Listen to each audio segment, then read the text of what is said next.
ಚಳಿಗಾಲದಲ್ಲಿ ನಿಮ್ಮ ಹೊಟ್ಟೆ ಕ್ಲೀನ್ ಆಗುತ್ತಿಲ್ಲವೇ? ಅಜೀರ್ಣ, ಮಲಬದ್ಧತೆಯಾಗುತ್ತಿದೆಯೇ? ಅದಕ್ಕೆಲ್ಲ ಪರಿಹಾರ ಇಲ್ಲಿದೆ ನೋಡಿ. ಚಳಿಗಾಲದಲ್ಲಿ ನಮ್ಮ ದೈನಂದಿನ ಅಭ್ಯಾಸಗಳು ಮತ್ತು ಆಹಾರ ಮತ್ತು ಪಾನೀಯಗಳಲ್ಲಿ ಕೆಲವೊಂದು ಸಣ್ಣ ಪುಟ್ಟ ಬದಲಾವಣೆಗಳನ್ನು ಮಾಡಿಕೊಂಡರೆ ಅದು ಉತ್ತಮ ಕರುಳಿನ ಆರೋಗ್ಯವನ್ನು ಕಾಪಾಡಿಕೊಳ್ಳಬಹುದು ಮತ್ತು ಹೆಚ್ಚಿನ ಜೀರ್ಣಕಾರಿ ಸಮಸ್ಯೆಗಳನ್ನು ಸುಲಭವಾಗಿ ತಪ್ಪಿಸಬಹುದು. ಸಾಮಾನ್ಯವಾಗಿ ನಾವೆಲ್ಲ ಚಳಿಗಾಲ ಬಂತು ಎಂದರೆ ಸಾಕು, ಹಾಸಿಗೆ ಹೊದ್ದುಕೊಂಡು ಮಲಗಲು ದಪ್ಪನೆಯ ಬೆಡ್ಶೀಟ್, ಮೆತ್ತಗಿನ ದಿಂಬು, ಜಾಕೆಟ್, ಸ್ವೆಟರ್ ಹೇಗೆ ತಯಾರಿ ಮಾಡಿಕೊಳ್ಳುತ್ತೇವೆ, ಅದೇ ರೀತಿ ಆರೋಗ್ಯದ ಬಗ್ಗೆಯೂ ಕೂಡ ಮುಂಚಿತವಾಗಿಯೇ ಕಾಳಜಿ ವಹಿಸಬೇಕು. ಏಕೆಂದರೆ ಆರೋಗ್ಯ ಸಮಸ್ಯೆಗಳು ಶುರುವಾಗುವುದೇ ಈ ಚಳಿಗಾಲದ ಸಂದರ್ಭದಲ್ಲಿ ಎನ್ನುವುದನ್ನು ಮರೆಯಬಾರದು. ಈ ಸಮಯದಲ್ಲಿ ನೆಗಡಿ, ಶೀತ, ಕೆಮ್ಮು, ಜ್ವರ ಮಾತ್ರವಲ್ಲ, ಅಜೀರ್ಣ, ಮಲಬದ್ಧತೆ ಮುಂತಾದ ಹೊಟ್ಟೆಗೆ ಸಂಬಂಧಪಟ್ಟ ಸಮಸ್ಯೆಗಳು ಕೂಡ ಕಾಡುತ್ತದೆ. ಈ ಸಮಯದಲ್ಲಿ ವಾತಾವರಣ ತಂಪಾಗಿರುವ ಕಾರಣ ದೇಹದ ಬಾಡಿ ಟೆಂಪರೇಚರ್ ಕೂಡ ಕಡಿಮೆ ಇರುತ್ತದೆ. ಇಂತಹ ಸಂದರ್ಭದಲ್ಲಿ ನಾವು ಸೇವಿಸುವ ಆಹಾರ ಪದಾರ್ಥಗಳು ಕೂಡ ಸರಿಯಾಗಿ ಜೀರ್ಣವಾಗುವುದಿಲ್ಲ. ಇದರಿಂದಾಗಿ ಹೊಟ್ಟೆ ಉಬ್ಬರ, ಅಸಿಡಿಟಿ, ಅಜೀರ್ಣ, ಗ್ಯಾಸ್ಟ್ರಿಕ್, ಮಲಬದ್ಧತೆ ಅಂತಹ ಸಮಸ್ಯೆಗಳು ಕಾಣಿಸಿಕೊಳ್ಳಲು ಶುರುವಾಗುತ್ತದೆ. ಚಳಿಗಾಲದಲ್ಲಿ ಮಲಬದ್ಧತೆ, ಅಜೀರ್ಣ ಸಮಸ್ಯೆ ಯಾಕೆ ಹೆಚ್ಚಾಗುತ್ತದೆ? ಇನ್ನು ನಮಗೆಲ್ಲ ಗೊತ್ತೇ ಇರುವ ಹಾಗೆ ಬೇಸಿಗೆಯ ಅಧಿಕ ಉಷ್ಣತೆಯ ಕಾರಣದಿಂದಾಗಿ ದೇಹದ ನೀರಿನಾಂಶಗಳೆಲ್ಲ ಬೆವರಿನ ಹಾಗೂ ಮೂತ್ರದ ಮೂಲಕ ಹೊರಹೋಗುವುದರಿಂದ ಆಗಾಗ ಬಾಯಾರಿಕೆಯಾಗುತ್ತಲೇ ಇರುತ್ತದೆ. ಹೀಗಾಗಿ ನಾವೆಲ್ಲ ಈ ಸಮಯದಲ್ಲಿ ಪದೇ ಪದೇ ನೀರು, ಹಣ್ಣಿನ ಜ್ಯೂಸ್ ಅಥವಾ ನೀರಿನಾಂಶ ಹೆಚ್ಚಿರುವ ಹಣ್ಣುಗಳನ್ನು ತಿನ್ನಲು ಇಷ್ಟಪಡುತ್ತೇವೆ. ಆದರೆ ಚಳಿಗಾಲದಲ್ಲಿ ಹಾಗೂ ಮಳೆಗಾಲದಲ್ಲಿ ತಂಪಿನ ವಾತಾವರಣ ಇರುವುದರಿಂದ ಬಾಯಾರಿಕೆ ಕೂಡ ಕಡಿಮೆ ಇರುತ್ತದೆ ಹಾಗೂ ಆಗಾಗ ನೀರು ಕುಡಿಯಬೇಕು ಎಂದು ಅನಿಸುವುದು ಕೂಡ ಇಲ್ಲ. ಕೊನೆಗೆ ಇದೇ ಕಾರಣಕ್ಕೆ ಜೀರ್ಣಾಂಗಕ್ಕೆ ಸಂಬಂಧಪಟ್ಟ ಆರೋಗ್ಯ ಸಮಸ್ಯೆಗಳು ಕಾಣಿಸಿಕೊಳ್ಳುತ್ತದೆ. ಪ್ರಮುಖವಾಗಿ ಈ ಸಮಯದಲ್ಲಿ ಮಲಬದ್ಧತೆ, ಅಜೀರ್ಣ ಸಮಸ್ಯೆ ಹೆಚ್ಚಾಗಿ ಕಾಡುತ್ತದೆ. ನಿಮ್ಮ ಅಡುಗೆ ಮನೆಯಲ್ಲಿಯೇ ಹೊಟ್ಟೆಗೆ ಸಂಬಂಧಿಸಿದ ಸಮಸ್ಯೆಗಳಿಗೆ ಸುಲಭವಾದ ಪರಿಹಾರಗಳು ಇದೆ.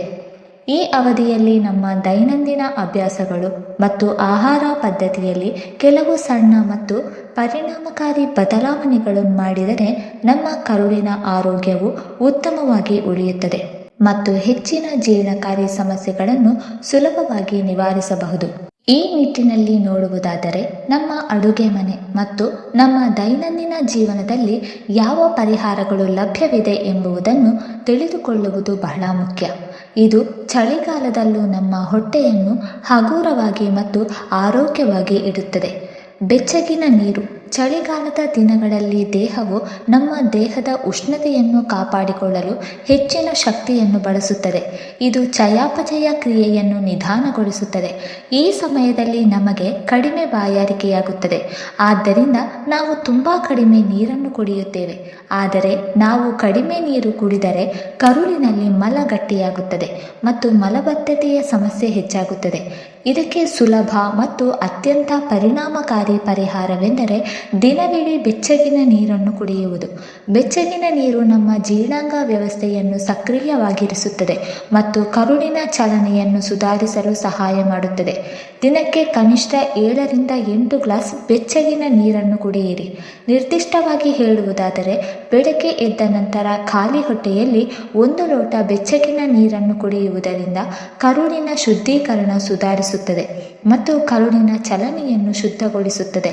ನಾರಿನಾಂಶ ಹೆಚ್ಚಿರುವ ಆಹಾರಗಳನ್ನು ಸೇವಿಸಿ. ಚಳಿಗಾಲದಲ್ಲಿ ಎಣ್ಣೆಯಲ್ಲಿ ಕರೆದಿರುವ ಆಹಾರಗಳು, ತುಪ್ಪ ಲೇಪಿತ ಆಹಾರಗಳನ್ನು ಸೇವಿಸುವುದಕ್ಕೆ ನಮಗೆ ಇಷ್ಟವಾಗುತ್ತದೆ.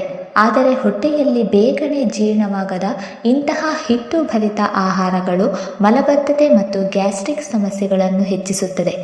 ನಿಯಮಿತವಾಗಿ ಕರುಳಿನ ಚಲನೆಗಾಗಿ ಆಹಾರದಲ್ಲಿ ನಾರಿನಾಂಶ ಇರುವ ಆಹಾರವನ್ನು ಸೇವಿಸುವುದು ಅತ್ಯಂತ ಅವಶ್ಯಕ. ಇದಕ್ಕಾಗಿ ಆಹಾರದಲ್ಲಿ ಸ್ಥಳೀಯ ಮತ್ತು ಕಾಲೋಚಿತ ತರಕಾರಿಗಳು ಮತ್ತು ಹಣ್ಣುಗಳನ್ನು ಸೇವಿಸಿ. ಉದಾಹರಣೆಗೆ ಸಲಾಡ್ಗಳಲ್ಲಿ ಚಳಿಗಾಲದಲ್ಲಿ ಲಭ್ಯವಿರುವ ಕ್ಯಾರೆಟ್, ಮೂಲಂಗಿ, ಬೀಟ್ರೂಟ್ಗಳನ್ನು ಬಳಸಿ.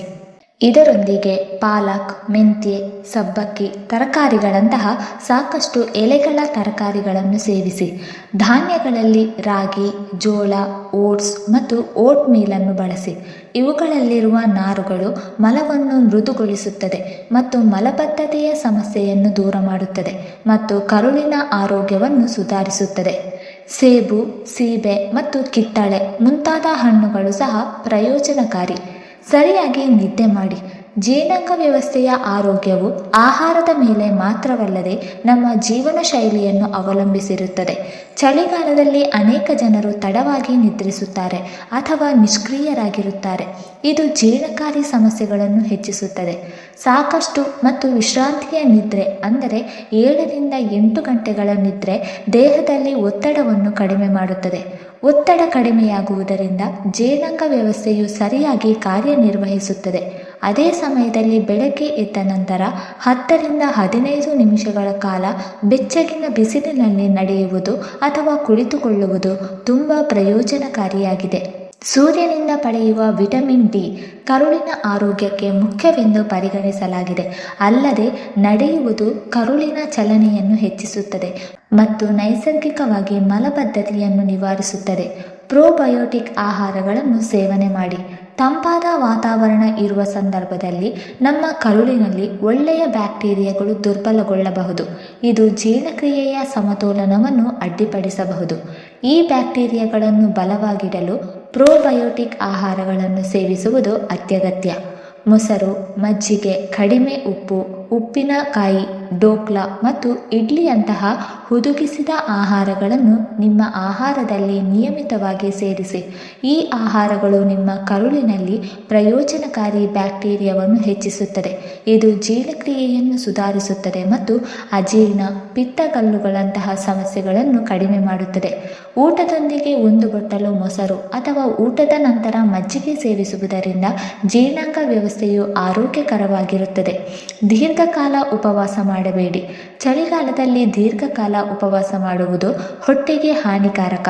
ನೀವು ದೀರ್ಘಕಾಲ ಉಪವಾಸ ಮಾಡಿದರೆ ಹೊಟ್ಟೆಯಲ್ಲಿ ಆಮ್ಲ ಸಂಗ್ರಹವಾಗುತ್ತದೆ ಮತ್ತು ಪಿತ್ತರಸ ಹೆಚ್ಚಾಗಲು ಪ್ರಾರಂಭವಾಗುತ್ತದೆ. ಇದು ಎದೆಯುರಿ ಸಮಸ್ಯೆಯನ್ನು ಹೆಚ್ಚಿಸುತ್ತದೆ. ಇದನ್ನು ತಪ್ಪಿಸಲು ಪ್ರತಿ 3ರಿಂದ 4 ಗಂಟೆಗಳಿಗೊಮ್ಮೆ ಸಣ್ಣ ಮತ್ತು ಸಮತೋಲಿತ ಊಟವನ್ನು ಸೇವಿಸುವುದು ಮುಖ್ಯ. ಉಪಹಾರ, ಮಧ್ಯಾಹ್ನ ಮತ್ತು ರಾತ್ರಿ ಊಟವನ್ನು ಸಮಯಕ್ಕೆ ಸರಿಯಾಗಿ ಮಾಡಿ. ಅಲ್ಲದೆ ರಾತ್ರಿ ಊಟ ಹಗುರವಾಗಿರಬೇಕು. ಎಲ್ಲಕ್ಕಿಂತ ಮುಖ್ಯವಾಗಿ ಊಟದ ನಂತರ ತಕ್ಷಣ ಮಲಗಬೇಡಿ. ಊಟದ ನಂತರ ತಕ್ಷಣ ಮಲಗುವುದರಿಂದ ಹೊಟ್ಟೆಯ ಆಮ್ಲವು ಅನ್ನನಾಳಕ್ಕೆ ಮರಳಬಹುದು. ಇದು ಉರಿಯೂತವನ್ನು ಹೆಚ್ಚಿಸುತ್ತದೆ. ಊಟದ ನಂತರ ಕನಿಷ್ಠ 2 ಗಂಟೆಗಳ ಕಾಲ ಮಲಗುವುದನ್ನು ತಪ್ಪಿಸಿ. ವೀಕ್ಷಕರೇ, ಇಂದಿನ ಈ ಮಾಹಿತಿ ನಿಮಗೆ ಇಷ್ಟವಾಗಿದ್ದರೆ ದಯವಿಟ್ಟು ಲೈಕ್ ಮಾಡಿ, ಶೇರ್ ಮಾಡಿ ಮತ್ತು ಕಮೆಂಟ್ ಮಾಡಿ. ಹಾಗೆ ಮುಂದಿನ ವಿಡಿಯೋಸ್ಗಳಿಗಾಗಿ ನಮ್ಮ ಚಾನಲನ್ನು ಸಬ್ಸ್ಕ್ರೈಬ್ ಮಾಡಿಕೊಳ್ಳಿ. ಧನ್ಯವಾದಗಳು.